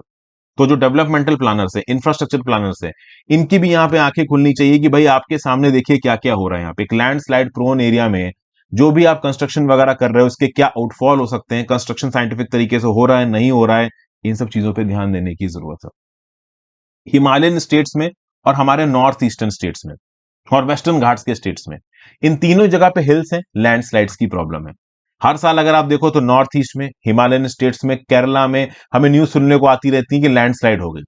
मणिपुर में भी 2014 से लेकर 2020 में 20 इंसिडेंट्स हुए हैं लैंडस्लाइड्स के। और पॉपुलेशन डेंसिटी इतनी ज्यादा है कि लोग जाएं कहां? पहाड़ के नीचे हैं भाई, वहीं घर बना के रह रहे हैं। अब ऊपर से मलगा भी रहा तो अभी कभी कभी आपने देखा होगा, आप शिमला जाओ, किसी हिल स्टेशन पे जाओ, तो बिल्कुल पहाड़ के नीचे सुंदर सुंदर से घर होते हैं, आपको लगेगा यार क्या घर है, यहां रहे। पर जब लैंडस्लाइड होती है ना, तो वही घर शमशान बन जाता है। तो ये एक बड़ी प्रॉब्लम है। इन लैंडस्लाइड्स को इफेक्टिवली टैकल करने का तरीका क्या है? देखिए, नेचुरल डिजास्टर तो होगा, लेकिन एंथ्रोपोजेनिक कंसर्न्स को आप कम करो। इन इलाकों में क्वायरिंग मत करो, माइनिंग मत करो, रोड्स को वाइडन मत करो, कॉम्प्लेक्स जियोलॉजिकल स्ट्रक्चर्स मत बनाओ। लेकिन अगर ये नहीं बनाओगे तो पूरी तरीके से डेवलपमेंट नहीं हो पाएगा। अब हिमालय के इलाकों में प्रॉपर तरीके से रोड्स को वाइडन नहीं करोगे तो चाइना बॉर्डर पे हमारी फोर्सेस कैसे पहुंचेंगी? तो इस प्रकार की भी प्रैक्टिकल प्रॉब्लम्स हमारे सामने कभी कभी आके खड़ी हो जाती हैं। तो हमें ग्राउंड लेवल पे सस्टेनेबल तरीके से काम करना है। राज्य की सरकार को समय समय पे चेक करना चाहिए कि सॉइल में स्टेबिलिटी है कि नहीं है। किसी कंस्ट्रक्शन वर्क को शुरू करने से पहले प्रॉपर टेस्टिंग लैंड की हुई कि नहीं हुई। किसी भी इलाके को वेरी हाई, हाई और मॉडरेट हैजार्ड जोन्स में नोटिफाई करने की जरूरत है, ताकि आगे आने वाले समय में उस इलाके में कोई बड़ा डेवलपमेंटल इंफ्रास्ट्रक्चर प्रोजेक्ट चल पाता है या नहीं चल पाता है, हम इस बात को एसेस कर सके। जैसे कि भाई अगर आप देखो, जो तुपल इलाका है जहां पे लैंडस्लाइड हुई है, वो सक्सेप्टेबल इलाका था नेशनल लैंडस्लाइड सक्सेप्टेबिलिटी मैपिंग प्रोजेक्ट के हिसाब से, क्योंकि जिस प्रकार की वहां पे रेन होती, कभी भी कुछ भी हो सकता था, ये पहले अथॉरिटीज को पता है और हो गया, यहां पे हम इसको रोक नहीं पाए, तो ये हमारा फेल्योर ही है। ये बात बिल्कुल सही है कि नॉर्थ ईस्ट के इलाके जो कि बाकी इंडिया से पूरी तरीके से कनेक्टेड नहीं है, थोड़े कटे हुए हैं, इनकी कनेक्टिविटी बढ़ाने की जरूरत है, यहाँ पे इंफ्रास्ट्रक्चर डेवलपमेंट करने की जरूरत है, but at the same point of time environment को बचाने की भी जरूरत है, क्योंकि जब इस प्रकार की लैंडस्लाइड्स में लोगों की जान होती है जाती है, that is very very unfortunate, क्योंकि ये लोग ह्यूमन रिसोर्स हैं, ये लोग आगे आने वाले समय में इंडियन इकोनॉमिक बहुत मेजर रोल प्ले करेंगे। इमोशनल एलिमेंट को आप एक बार साइड भी हटा दो, इनके फैमिली मेंबर्स को नुकसान हुआ, कई लोग प्राइमरी ब्रेड विनर्स होंगे अपने घर के, वो एलिमेंट अगर आप एक बार हटा भी दो, इमोशन हटा भी दो, तो भी ये बहुत बड़े ह्यूमन रिसोर्स है हमारे देश के, इनके जाने से देश को बहुत नुकसान है। हम लोग जैसे लोगों के लिए इस प्रकार की न्यूज एक न्यूज बन के रह जाती है, क्योंकि जब तक मुसीबत घर नहीं पहुंचती ना, ऐसा लगता है कि यार ठीक है, क्या हो गया, लेकिन एक्चुअली में इस प्रॉब्लम को ग्राउंड लेवल पे सॉर्ट आउट करने की जरूरत है। वो सस्टेनेबल तरीके से कैसे सॉर्ट आउट होगा, कैसे आप न्यूट्रल ग्राउंड जोड़ोगे, that is a question unanswered till now. फिर यहाँ पे एक आर्टिकल, अब ये आर्टिकल उतना इंपॉर्टेंट नहीं, जैसे कि गवर्नमेंट का इंडेक्स आया 8 कोर इंडस्ट्रीज का मई का, तो स्टैंडर्ड एंड पुअर का ग्लोबल सर्वे बेस्ड परचेजिंग मैनेजर इंडेक्स निकला, ये जून का निकला। अब इससे क्या पता चल रहा है इकोनॉमी के बारे में, तो मई का अगर 8 कोर इंडस्ट्रीज का अगर आप फिगर देखो, तो ओवरऑल ये 18.1% से बढ़ा है। किसके कंपैरिजन में, तो मई 2022 मई 2021 के कंपैरिजन में 18.1% से बढ़ा है। तो आप कह सकते हो इकोनॉमिक एक्टिविटी बहुत तेज हो गई, लेकिन ऐसा है नहीं। 3/4 इंडेक्स 4 चीजों से मिलता है, रिफाइनरी प्रोडक्ट, इलेक्ट्रिसिटी, स्टील और कोल। रिफाइनरी प्रोडक्ट्स 28%, इलेक्ट्रिसिटी 20%, स्टील 18% और कोल 10% वेटेज रखते हैं। इनमें मतलब ग्रोथ कितनी हुई है मई 2022 में व्हेन कंपेयर टू मई 2021, 16.7%, 22%, 15% और 25.1%। तो डेफिनेटली यहां पे हमें ग्रोथ देखने को मिल रही है। सीमेंट में 26.3% की ग्रोथ, फर्टिलाइजर में 22.8% की ग्रोथ। तो नो डाउट यहां पे मई 2022 के फिगर मई 2021 से बहुत अच्छे हैं, लेकिन मई 2022 के फिगर अप्रैल 2022 से बहुत अच्छे नहीं है। अप्रैल 2022 के कंपैरिजन में मई 2022 में इंडेक्स केवल 2.6% बढ़ा है। पेट्रोलियम प्रोडक्ट केवल 1.9%, इलेक्ट्रिसिटी केवल 1.5%, स्टील केवल 5%। इनफैक्ट अगर आप सीमेंट देखो, तो सीमेंट यहां पे 3.2% कम हुआ है मई 2022 में व्हेन कंपेयर टू अप्रैल 2022। तो ओवरऑल पिछले साल जब पैंडेमिक सफर हो रहा था, मई 2021 जब कोरोना की दूसरी लेयर खतरनाक चल रही थी, उसके कंपैरिजन में आपको मई 2022 बहुत अच्छा लगेगा, मई 2021 के कंपैरिजन में। लेकिन अप्रैल 2022 के कंपैरिजन में हम उतना डेवलप नहीं कर पा रहे हैं। तो रियल जो हमारा इंडिकेटर होना चाहिए, वो मंथ और मंथ ग्रोथ होनी चाहिए, अभी के एस्पेक्ट में बात की जाए। फिर पीएमआई डाटा की बात की जाए, तो जो जून की पीएमआई रीडिंग है वो 53.9 है, मई की 54.6 थी। पीएमआई रीडिंग पॉजिटिव तब होती है जब 50 से ज्यादा, 50 से ज्यादा मतलब मैन्युफैक्चरिंग बढ़ रही है, 50 से कम मतलब मैन्युफैक्चरिंग घट रही है। तो मई 2022 में मैन्युफैक्चरिंग थी 54.6, और यही चीज आपकी जून में कितनी, 53.9, मतलब थोड़ा कम हुई है। थोड़ा जो मैन्युफैक्चरिंग आउटपुट है वो डिप्रेस दिख रहा है, थोड़ा गिरा हुआ यहां पे दिख रहा है, क्योंकि ऐसा यहां बताया जा रहा है। 95% परचेजिंग मैनेजर्स का ये बोलना है कि 400 मैन्युफैक्चरिंग कंपनीज का डाटा ये बोलता है कि जो एलिवेटेड प्राइस प्रेशर्स है, ये जो ग्रोथ में कमी दिख रही है, मैन्युफैक्चरिंग में कमी दिख रही है, ये प्राइस प्रेशर्स की वजह से दिख रही है, ये इन्फ्लेशन की वजह से दिख रही है। इसलिए सरकार को बहुत ही अर्जेंट बेसिस पे ऐसे मॉनेटरी और फिजिकल स्टेप्स लेने हैं जिससे हम इन्फ्लेशन को कंट्रोल कर सकें, क्योंकि अगर हम यहां पे इन्फ्लेशन को कंट्रोल नहीं कर पाए, तो ओवरऑल मैन्युफैक्चरिंग सेक्टर भी सफर करेगा, कोर इंडस्ट्री सेक्टर भी सफर करेगा। ये यहां पे एक बड़ा मेजर मुद्दा है, क्योंकि देखिए क्या होता है ना, जब आपका महंगाई बढ़ती है, इन्फ्लेशन बढ़ता है, तो हर चीज के दाम बढ़ जाते हैं। कोई बिजनेस है, अब वो बिजनेस इनपुट्स है, जैसे फॉर एग्जांपल आप पाइप्स एंड ट्यूब्स बना रहे हो स्टेनलेस स्टील के, 304 ग्रेड के, अब उसमें जो इनपुट डालोगे, आप रॉ मटेरियल डालोगे, वो कॉइल होगा, शीट होगा।